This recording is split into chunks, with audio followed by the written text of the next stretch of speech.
Hello दोस्तों, स्वागत है आपका मेरे YouTube चैनल में। आज हमें नजीबाबाद में ये किला जो आप पीछे देख रहे हो, ये नजीबुद्दौला ने बनवाया था, जिसे सुल्ताना डाकू का किला भी कहा जाता है। आज हम जानेंगे इस किले की हिस्ट्री और एडवेंचर, सब कुछ इस व्लॉग में। तो चलिए शुरू करते हैं और चलते हैं अंदर।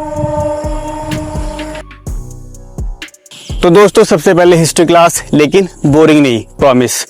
तो ये जहाँ पर हम इस टाइम खड़े हैं, ये किला नजीबुद्दौला किला या फिर सुल्तान डाकू का किला भी इसको कहा जाता है। ये 18वीं शताब्दी में बन के तैयार हुआ। नजीबुद्दौला पाश्तून अफगानी थे। उन्होंने 1751 में नजीबाबाद शहर बसाया और 1755 में ये किला बनवाया। क्यों, वो हम आपको आगे बताते हैं। क्योंकि ये जगह हिमालय के प्राय से सटा हुआ गेटवे है, व्यापार के लिए परफेक्ट। वो सहारनपुर के गवर्नर भी थे और दून वैली पर राज करते थे। लेकिन मजेदार बात, ये मुगलों का किला था, लेकिन बाद में रोहिल्लाओं का। 1770 में नजीब की मौत के बाद ये धीरे धीरे खंडर हो गया। अब ASI का प्रोटेक्टेड मॉन्यूमेंट है। लेकिन देखो ये हाल, दीवारें टूट रही है, जंगल उग गए हैं। ये गेट देखो, 2 मुख्य गेट है, लेकिन क्रैक्स इतने हैं कि लगता है किसी ने मॉनिटर लिजर्ड की मदद से चढ़ाई की हो। अब आते हैं हीरो पर, जिसे कुछ लोग विलेन भी मानते हैं, सुल्ताना डाकू। 1900 के दशक में ब्रिटिश राज में भातू कम्युनिटी को क्रिमिनल ट्राइब मानकर यहाँ कैद किया गया। सुल्ताना, जो गरीब घर से था, अपनी फैमिली के साथ यहाँ बंधा, लेकिन वो कहाँ मानने वाला था। एक रात अपने कुछ साथियों की मदद से दीवार फांदकर भाग गया। इमेजिन करो, सुल्ताना ऊपर चढ़ रहा है और नीचे से साथी पुश कर रहे हैं, भाई ऊपर जाओ और आज़ादी मिल जाएगी। फिर वो जंगल में डाकू बना। 100 से ज़्यादा साथियों के साथ यूपी, यूके, पंजाब, हरियाणा को लूटा। अमीर जमींदारों से, ब्रिटिश अफसरों से। कहते हैं वो इतना चालाक था कि ट्रेनें लूट लेता था। एक बार तो फ्रेडी यंग, वो मोटा सा पुलिस ऑफिसर, उसके पीछे जंगल में घुसा, लेकिन सुल्ताना बरगद के पेड़ पर बैठा देखता रहा। आखिरकार 1923 में पकड़ा गया। यहाँ वापस कैद और फांसी। लेकिन लोकल लेजेंड कहते हैं सुल्ताना ने चोरी का सोना किले में छुपा दिया। आज हम ढूंढेंगे, क्या पता मिल ही जाए। दोस्तों, ये जो आप जगह देख रहे हो, ये सुल्ताना डाकू का जो किला है, इसमें एक कुआं है।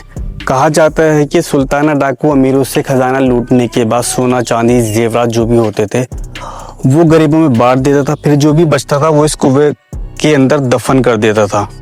वो कहाँ करता था, कैसे करता था, वो आज तक किसी को नहीं पता है। वो खजाना किसी को नहीं मिला है आज तक। काफी लोग यहाँ पे रिसर्च करने के लिए भी आए हैं, लेकिन खजाने का अभी तक नहीं पता चला है। अभी ये कुआं लगभग बंद हो चुका है, यहाँ पे काम चल रहा है। ये जो आप पत्थर यहाँ से निकले हैं, ये ऐसा कि द्वारा यहाँ पे काफी अच्छा काम किया जा रहा है। तो कभी खजाना मिलेगा या नहीं मिलेगा, ये हम नहीं कह सकते हैं। लेकिन सुल्ताना डाकू गरीबों के लिए मसीहा था, अमीरों के लिए वो लुटेरा था, विलेन था, बदमाश था, डाकू था। अंग्रेज़ों की भी उसने बहुत ज़्यादा नाक में दम करके रखा था। अस्सलाम वालेकुम। सलाम। जी हजरत, कैसे हो? बेहतरीन। आप भाईजान, नाम क्या है आपका? यूसुफ। आपका नाम? मोहम्मद मासूम। माशाल्लाह।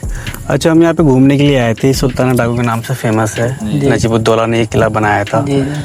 तो हम लोग जानना चाह रहे थे कि जो हमारे YouTube पे वीडियोस देखते हैं, तो उनके बारे में, उनके लिए कुछ सुल्ताना डाकू के बारे में कैसा था, क्या था? सुल्ताना डाकू के बारे में देखो सभी जानते हैं जी। सुल्तान डाकू तो नाम ही है, लेकिन उसका जो काम है वो वाकई एक महान पुरुष वाला काम है। उसने जितनी अपनी आवाम की, जितनी अपने लोगों की सहायता की है, किसी ने नहीं की। सभी जानते हैं कि उसने काम, उसका तरीका थोड़ा सा अलग था, पर काम ऐसा था कि जो उससे लोगों को और उसकी आवाम को बहुत फ़ायदा था। और आज भी सुल्तान डाकू को एक बड़ा नाम और बड़ा मकाम दिया जाता है।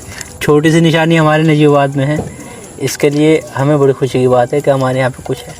लोग कहते हैं कि सुल्ताना डाकू जो था वो अमीरों को लूटता था, फिर वो पैसा जो होता था गरीबों में बांट देता था। जी। तो ये बात सच है या? जी, यही बात है। यही बात है। और यहाँ पे एक आगे एक कुआं भी है। कहते हैं कि वो अपना जो खजाना होता था लूटा हुआ, वो कुछ उसमें भी डाल देता था। वो उसमें बहुत खजाना है, अभी भी वो किसी को मिला नहीं है। हाँ, तो ये सिर्फ मिथ है या रियलिटी है? यही बताते हैं सब।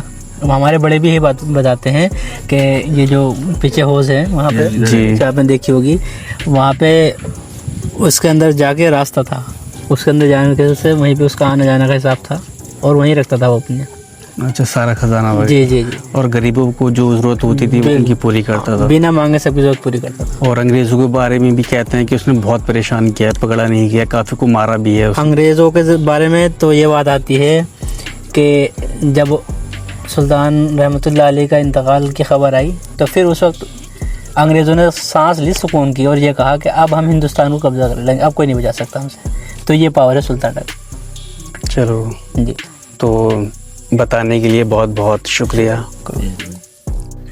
दोस्तों अब हम आपको दिखाते हैं सुल्ताना डाकू का असली एडवेंचर। ये जो आप पीछे पत्थर की दीवारें देख रहे हो ये लगभग 30 फीट ज़्यादा ऊंची है। सुल्ताना डाकू ने किस तरह से ये फांदी होगी, इस पे चढ़ना बहुत ही ज़्यादा मुश्किल काम है, लेकिन वो सुल्ताना डाकू था, वो एडवेंचर में परफेक्ट था, उसने दीवार फांदी है।